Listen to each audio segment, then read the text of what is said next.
Perkenalkan, nama saya David Januartumi Momor, berasal dari Universitas Palangkaraya, dengan nomor NIM 203020302130, jurusan Manajemen. Pada video kali ini saya akan melanjutkan pemahaman materi kedua, Pedoman Umum Ejaan Bahasa Indonesia. Yang bab 2, penulisan kata. Yang pertama ada kata dasar. Kata dasar ditulis sebagai satu kesatuan yang memiliki makna. Contohnya, warung itu penuh sekali. Yang kedua ada kata berimbuhan. Kata berimbuhan atau awalan, sisipan akhiran, serta gabungan awalan dan akhiran. Ditulis serangkaian dan kata bentuk dasarnya. Contohnya berjalan atau berjalan. Yang ketiga ada bentuk ulang. Bentuk ulang ditulis dengan menggunakan tanda hubung atau min di antara unsur-unsurnya. Contohnya anak-anak, kupu-kupu, bermain-main, berlari-lari. Yang keempat ada gabungan kata. Unsur gabungan kata yang lazim disebut kata majemuk, termasuk istilah khusus ditulis terpisah. Contohnya duta besar. Kemudian gabungan kata yang dapat menimbulkan salah pengertian ditulis dengan membubuhkan tanda hubung min di antara unsur-unsurnya. Contohnya anak istri pejabat. Yang ketiga ada gabungan kata yang penulisannya terpisah dari awal hingga akhiran.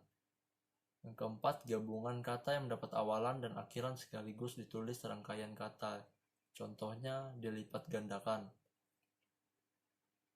Kemudian yang kelima ada pemenggalan kata. Pemenggalan kata pada kata dasar dilakukan seperti: yang pertama, jika di tengah kata terdapat huruf vokal yang berurutan, pemenggalannya dilakukan di antara kedua huruf vokal itu. Contohnya buah atau buah. Yang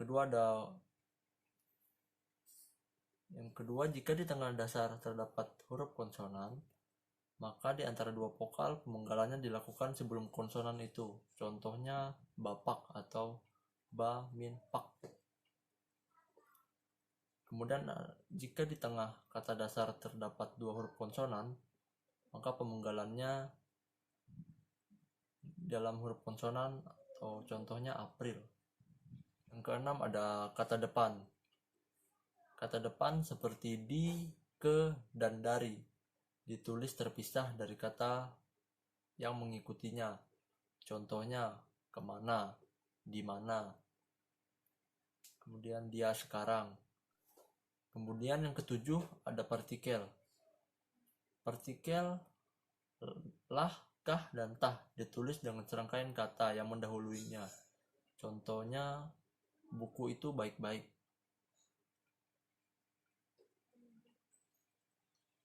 Partikel per yang berarti demi, tiap, semulai ditulis terpisah dari kata yang mengikutinya. Contohnya mereka masuk ke dalam ruang rapat satu persatu. Harga kain itu 50.000 per meter. Kemudian selanjutnya ada singkatan dan akronim.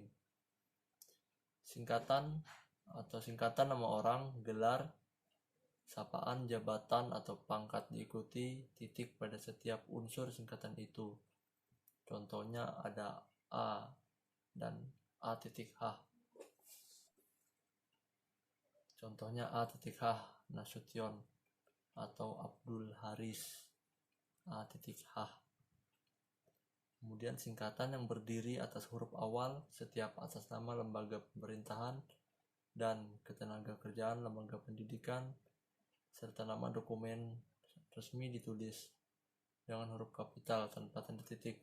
Contohnya NKRI, Negara Republik Indonesia. Kemudian ada kata yang bukan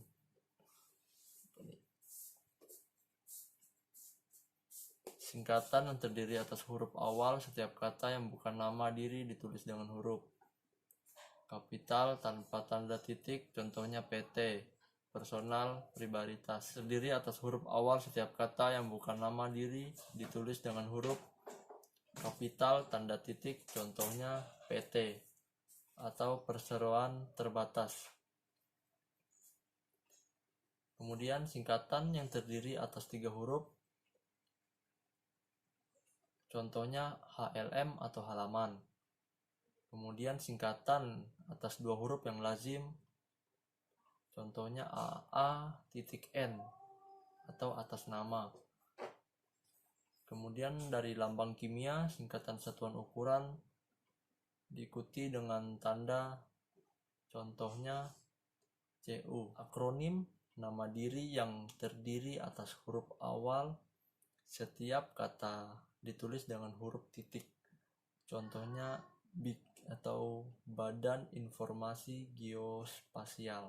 Akronim bukan nama diri yang berupa gabungan huruf awal dan suku kata atau gabungan suku kata ditulis dengan huruf kecil, contohnya pemilu atau pemilihan umum. Kemudian angka dan bilangan. Angka Arab atau angka Romawi lazim dipakai sebagai lambang bilangan atau nomor. Contohnya angka Arab 0, 1, sampai 9. Kemudian angka Romawi bisa I, V, X, atau M, IX, dan seterusnya. Bilangan pada awal kalimat ditulis dengan huruf, contohnya 3 pemenang sayembara.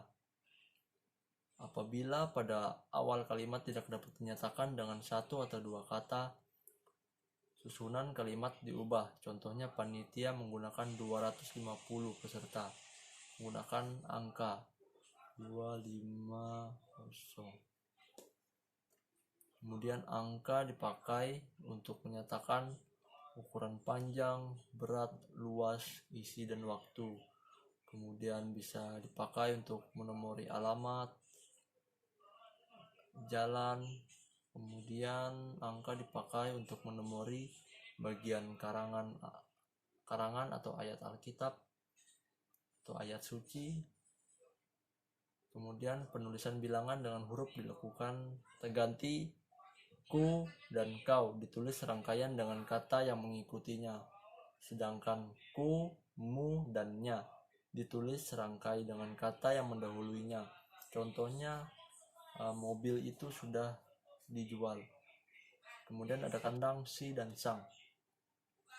Kata si dan sang ditulis terpisah dari kata yang mengikutinya. Contohnya surat itu dikembalikan kepada si pengirim. Baik, sekian dan terima kasih.